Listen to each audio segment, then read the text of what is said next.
So in our last video, we were talking about chord progressions, and now we're talking about chord inversions.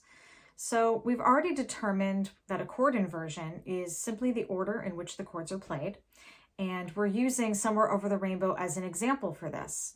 So we've already determined that the chords are played in this order for Somewhere Over the Rainbow in the key of C. We have a C major chord first, then we have a G major chord, F major chord, and we go back to a C major chord. Sometimes we move to a 6 chord, an A minor chord, and sometimes we even use a 2 chord with an F sharp, a D major chord, which is very unique.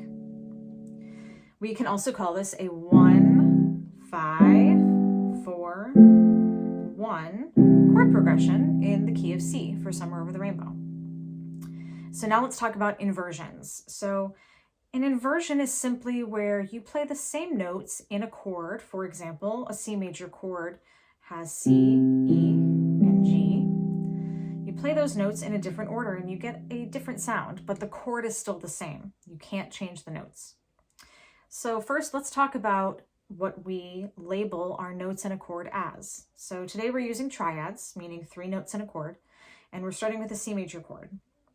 We know that the notes in a C major chord are C, E, and G. I can also think of this as 1, 3, 5. Or I can think of it as root, 3rd, and 5th.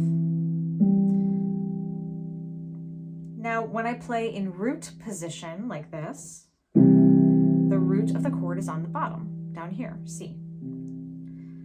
I can then play what we call a first inversion chord, where the root moves up to the top. The notes do not change. This is called a C major first inversion chord, where the root is on the top, but I'm still playing C, E, and G. They're just in a different order. A second inversion chord is where the root is in the middle. So I'm going to move this bottom note up to the top again. This is considered a second inversion for a C major chord, where the root is in the middle, but I'm still playing C, E, and G. Now, of course, all 3 of these chord inversions sound different, but the notes are the same. So let's go back to root position. C is on the bottom, the root of the chord. First inversion, C is on the top, the root of the chord.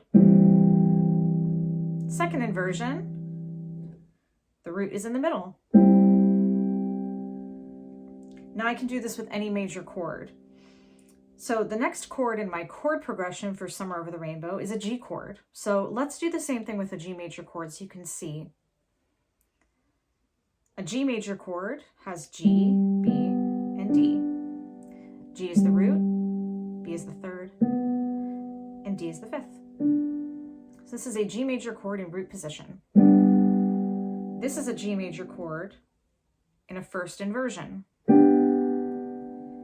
And this is a G major chord in a second inversion.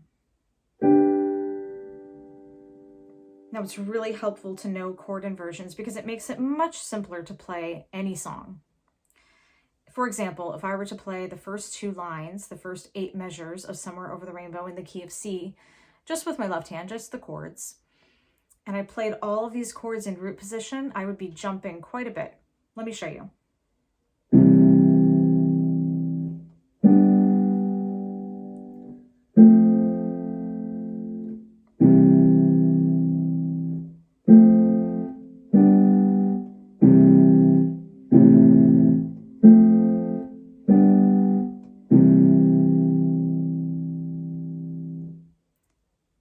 Now, there's nothing wrong with that, but it's a little tricky. I'm kind of working too hard. So I personally use some chord inversions for Somewhere Over the Rainbow.